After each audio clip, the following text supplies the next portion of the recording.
साथियों, आज देश विकसित भारत के संकल्प को लेकर चल रहा है। बीते 10 वर्षों में 25 करोड़ लोग गरीबी से बाहर निकले हैं। हम देश के नागरिकों की ईज ऑफ लिविंग पर फोकस कर रहे हैं। हम देश के नागरिकों की क्वालिटी ऑफ लाइफ पर फोकस कर रहे हैं। साथियों, इंडस्ट्री 4.0 को ध्यान में रखते हुए हमारा बहुत अधिक फोकस स्किल डेवलपमेंट और एम्प्लॉयमेंट पर हमने केंद्रित किया है। आज देश के युवाओं में एक मिजाज बना है कि अपने दम पर कुछ करके दिखाना है। इसमें मुद्रा योजना हो, स्टार्टअप इंडिया अभियान हो, स्टैंड अप इंडिया हो, युवाओं की बहुत मदद कर रही है। मुद्रा योजना से लगभग मदद लेकर के 8 करोड़ से ज्यादा साथियों ने पहली बार कोई बिजनेस शुरू किया है। देश में आज करीब 1,40,000 स्टार्टअप्स हैं और इनमें लाखों युवा काम कर रहे हैं, नए नए साहस कर रहे हैं। इस बजट में भी जिस 2 लाख करोड़ रुपए के पीएम पैकेज की घोषणा हुई है, चारों तरफ उसकी वाहवाही हो रही है, खूब प्रशंसा हो रही है। इसका सीधा लाभ 4 करोड़ से अधिक युवाओं को मिलने का। ये पीएम पैकेज होलिस्टिक और कॉम्प्रिहेंसिव है। ये टुकड़ों में नहीं है, ये इंटरलिंक है, एंड टू एंड एक सॉल्यूशन है। इसका विजन स्पष्ट है। भारत की मैन पावर ग्लोबली कॉम्पिटिटिव हो, भारत का प्रोडक्ट ग्लोबली कॉम्पिटिटिव हो और सिर्फ क्वालिटी नहीं बल्कि वैल्यू की दृष्टि से भी वो कॉम्पिटिटिव हो। हमारे युवाओं की स्किल बढ़े, उनका एक्सपोजर बढ़े, उन्हें आसानी से रोजगार मिले। इसके लिए हम इंटर्नशिप स्कीम लेकर आए हैं। एम्प्लॉयमेंट जनरेशन करने वाले आप जैसे जो लोग हैं, उनको लार्ज स्केल पर इंसेंटिव मिले, इसका भी हमने ध्यान रखा है।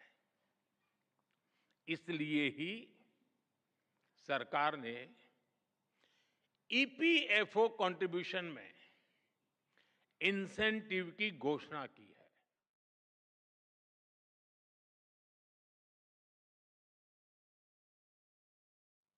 साथियों, हमारी सरकार का इंटेंट और कमिटमेंट एकदम साफ है। हमारे डायरेक्शन में कोई डायवर्जन नहीं है। चाहे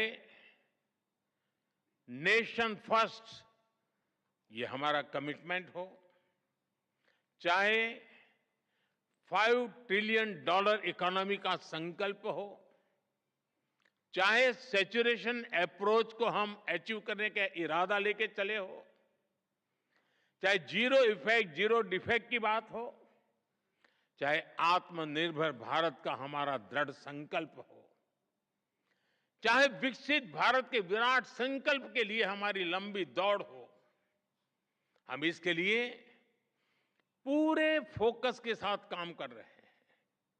हम योजनाओं को निरंतर विस्तार देते हैं, उनकी प्रोग्रेस की समीक्षा करते हैं। आप सरकार की अप्रोच, विकास के प्रति हमारे कमिटमेंट को भली भांति जानते हैं।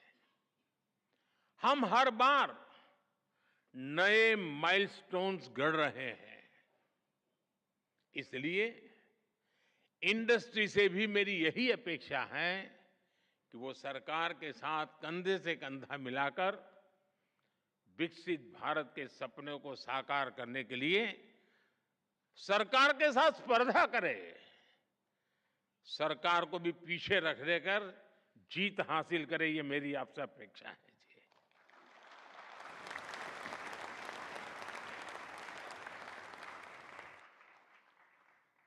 पीएम पैकेज की घोषणाएं ये हम दोनों, चाहे सरकार हो या इंडस्ट्री, ये हमारा साझा दायित्व के रूप में हमें तेज गति से आगे बढ़ाना है।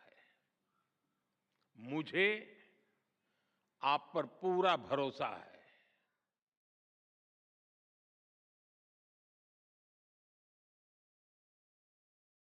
आज जब भारत दुनिया की तीसरी सबसे बड़ी इकोनॉमी बनने वाला है, तो नए सेक्टर्स में भी संभावनाएं बन रही हैं। विशेष रूप से हमारे सनराइज सेक्टर्स में।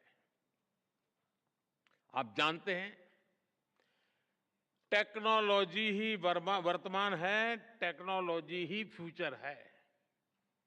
आज जो भी देश सेमीकंडक्टर वैल्यू चेन में अपनी जगह बनाएगा, वो भविष्य में बड़ी भूमिका में रहेगा। और इसलिए हम भारत में इस इंडस्ट्री को आगे बढ़ा रहे हैं। इसी तरह हम इलेक्ट्रॉनिक्स मैन्युफैक्चरिंग को भी एनकरेज कर रहे हैं। आज मोबाइल मैन्युफैक्चरिंग रिवॉल्यूशन का दौर है। एक जमाने में जो भारत मोबाइल फोन्स को इंपोर्टर था, वो आज दुनिया के टॉप मोबाइल मैन्युफैक्चरर और एक्सपोर्टर में स्थान ले चुका है।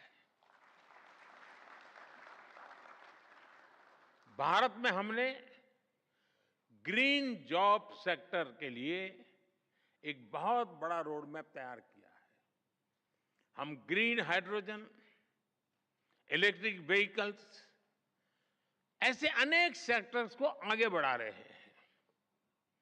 अब पीएम सूर्यघर योजना, ये इतनी बड़ी योजना है, इतने वेंडर्स की जरूरत है, और सरकार एक एक घर को 75,000 रुपया देने वाली है। ये अपने एक बहुत बड़ा रिवॉल्यूशन होने वाला है। इस बजट में क्लीन एनर्जी के लिए उठाए गए कदमों की खूब चर्चा हो रही है।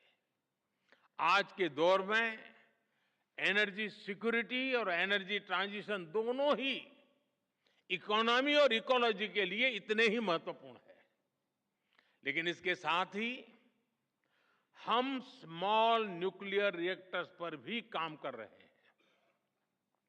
इससे न सिर्फ एनर्जी एक्सेस के रूप में इंडस्ट्री को लाभ होगा, बल्कि इस सेक्टर से जुड़ी पूरी सप्लाई चेन को भी बिजनेस की नई संभावनाएं मिलेगी।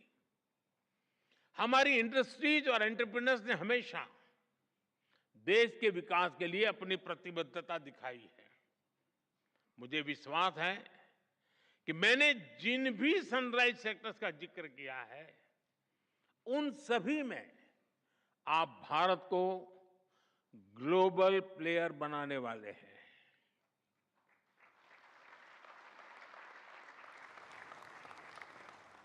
और ये मेरे लिए ग्लोबल प्लेयर शब्द भर नहीं है जी, मैं साफ मानता हूं, मेरा देश ग्लोबल प्लेयर बनेगा।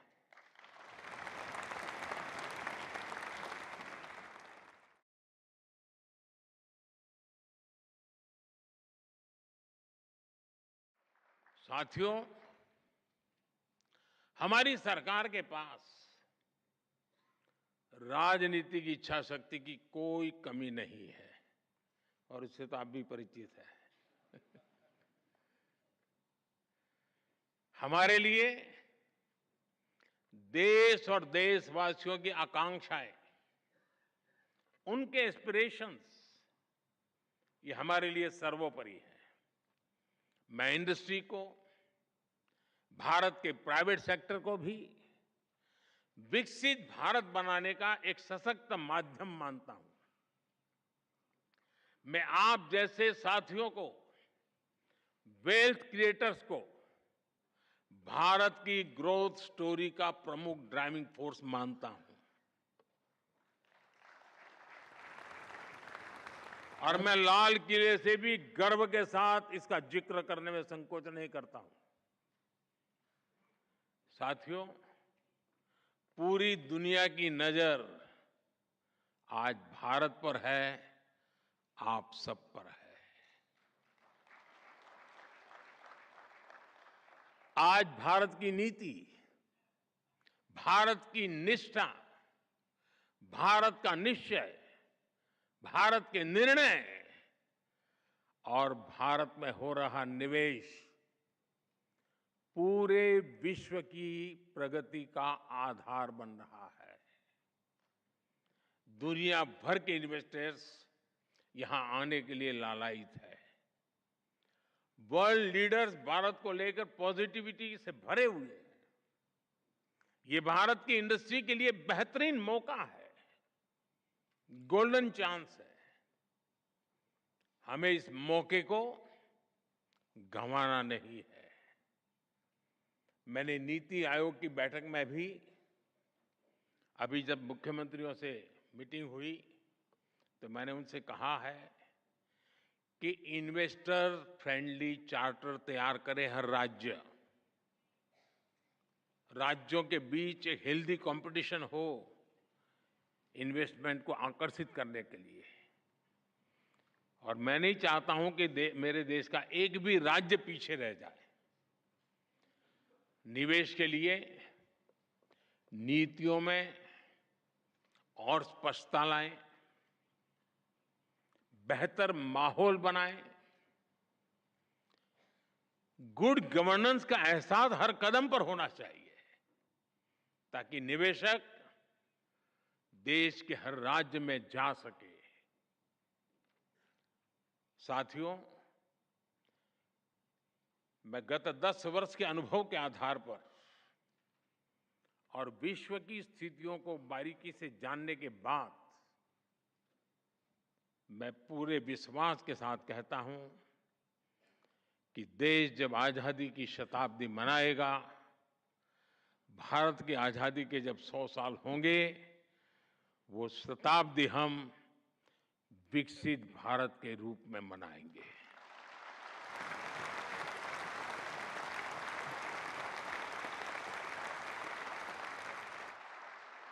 हम गरीब देश के रूप में आजाद हुए थे, हम लूट चुके थे। दुनिया में जो कोई भी लूटना चाहता था लूट रहा था, आखिरी मोमेंट तक लूटे गए थे। और फिर हमने हमारी यात्रा शुरू की थी।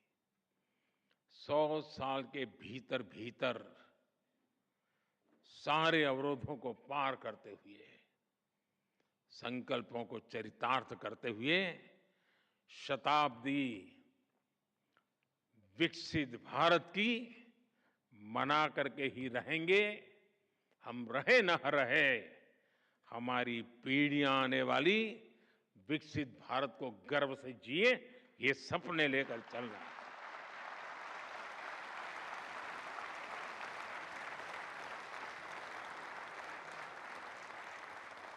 आइए हम सब मिलकर आगे बढ़े, अपने भारत को विकसित बनाएं।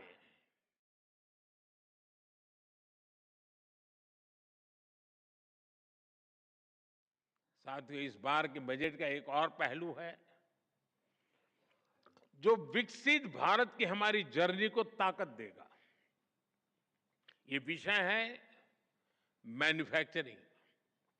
आप सभी ने देखा है कि 10 साल में भारत का मैन्युफैक्चरिंग इकोसिस्टम कैसे ट्रांसफॉर्म हुआ है। हमने मेक इन इंडिया जैसा महत्वाकांक्षी अभियान शुरू किया। हमने अनेक सेक्टर्स में एफडीआई नियमों को सरल किया। हमने मल्टी मॉडल लॉजिस्टिक पार्क बनाए। 14 सेक्टर्स के लिए पीएलआई स्कीम्स लॉन्च की। ऐसे निर्णयों ने मैन्युफैक्चरिंग सेक्टर का आत्मविश्वास नई ऊंचाई पर पहुंचाया है। अब इस बजट में देश के 100 बड़े शहरों के पास investment ready plug and play industrial park बनाने की घोषणा हुई है।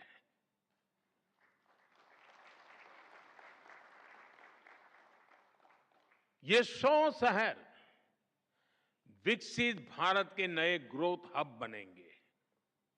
सरकार मौजूदा इंडस्ट्रियल कॉरिडोर्स का भी आधुनिकीकरण करेगी। हमारा बहुत बड़ा फोकस एमएसएमईज पर भी है। इससे करोड़ों लोगों को रोजगार मिलता है। सरकार ने एमएसएमई को सुविधाएं देने के साथ ही उनकी चुनौतियों को एड्रेस किया है। एमएसएमईज को जरूरी वर्किंग कैपिटल और क्रेडिट मिले, उनके कंप्लायंस बर्डन और टैक्सेस कम हो, उनकी मार्केट एक्सेस और संभावनाएं बेहतर हो, एमएसएमईज का फॉर्मलाइजेशन हो। इसके लिए 2014 से ही हमने लगातार काम किया है। इस बजट में भी एमएसएमई के लिए नई क्रेडिट गारंटी स्कीम लॉन्च की गई है।